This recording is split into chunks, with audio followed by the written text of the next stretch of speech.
Méprisé par toute sa famille, était pourtant le genre de personne pour qui même le vice-président des États-Unis aurait attendu son tour. Pour les siens, elle n'était qu'un fardeau. Jamais il n'aurait imaginé qu'un jour, Maud deviendrait célèbre. Sans lui demander son avis, son frère vendit la maison que leurs parents lui avaient laissée. Maud souffrait depuis l'enfance d'une grave polyarthrite et il s'en servit comme prétexte, affirmant qu'elle ne pouvait s'occuper d'elle-même et qu'il fallait vendre la maison. C'est ainsi que Maud perdit son unique toit. Elle dut aller vivre chez sa tante. Mais là-bas, elle étouffait. Elle ne pensait qu'à une chose, s'éloigner d'elle, sans savoir où aller. Puis un pêcheur apparut et la vie de Maud prit enfin un tournant. Ce pêcheur, Everett, cherchait une bonne à tout faire. Il demanda au patron du magasin de lui signaler quelqu'un le cas échéant. Puis il afficha lui-même une annonce sur le mur de la boutique. Mais à peine avait-il tourné les talons que Maud arracha le papier. Elle ne voulait laisser cette chance à personne. En suivant l'adresse, elle trouva la maison d'Everett. La bâtisse était minuscule, si petite qu'elle semblait incapable d'employer quelqu'un. Peut-être qu'Everett ne cherchait pas une domestique, mais simplement une présence. Quand il vit Maud, son visage trahit sa déception.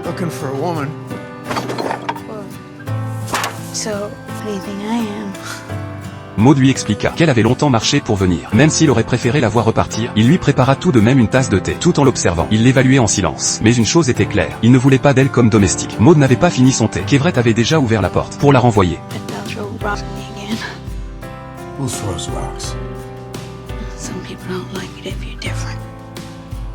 Mais lorsqu'il l'entendit raconter que des enfants lui avaient jeté des pierres à cause de sa démarche, il décida malgré tout de l'accompagner un bout de route. Seulement, au bout de quelques pas, il le regretta. Il ne savait même pas pourquoi il marchait à ses côtés. Alors il la laissa là et repartit seul. Maud en fut blessée. Elle crut ce travail perdu. Le lendemain, quand Everett raconta à son ami qu'une femme était venue la veille, l'autre s'emporta d'enthousiasme. À ses yeux, dans une maison pareille, personne n'accepterait d'y travailler. Il lui conseilla de la garder à tout prix, puisqu'elle avait accepté de venir. Après ces mots, Everett alla chercher Maud. Maud fut folle de joie. Elle se retourna aussitôt pour rassembler ses affaires. Et Everett, de son côté, n'était pas plus calme, car dans sa petite cabane, une femme allait enfin vivre avec lui. Il l'emmena en voiture. C'est ainsi que Maud s'installa dans cette petite maison. Elle regardait tout autour d'elle, avec curiosité. Mais Everett lui ordonna aussitôt de travailler. Seulement, la cabane était si petite qu'il n'y avait presque rien à faire. Le soir, Everett rentra après avoir vendu son poisson. Peut-être avait-il passé une mauvaise journée, car dès qu'il franchit la porte, il chercha querelle à Maud. Pourtant, elle lui avait déjà préparé le dîner. Mais il entra dans une colère noire. Il jeta ses affaires par terre, et lui ordonna de déguerpir. Maud ne comprenait pas pourquoi il s'emportait ainsi. Elle dut partir, humiliée. Quand le calme retomba, Everett lui-même ne comprenait plus pourquoi il avait explosé. Le lendemain matin, il fut réveillé par du bruit en bas. En descendant, il découvrit que Maud n'était pas partie. Elle lui avait même préparé le petit déjeuner. Everett ne dit rien. Il but son lait, puis sortit travailler. Une fois seule, Maud trouva un pot de peinture sous un placard. Avec cette peinture, elle recouvrit le porte-manteau de verre. La petite maison, si sombre jusque-là, prit soudain des couleurs. À midi, Everett revint. Maud lui servit un bol de soupe au poulet. Cette attention délicate le déstabilisa. Lui qui avait grandi à l'orphelinat, goûtait pour la première fois à la douceur d'être choyé. C'est alors qu'une femme frappa à la porte. Son regard fut aussitôt attiré par le coq que Maud avait peint sur le mur. Et l'arrivée de cette femme allait bouleverser pour toujours le destin de Maud.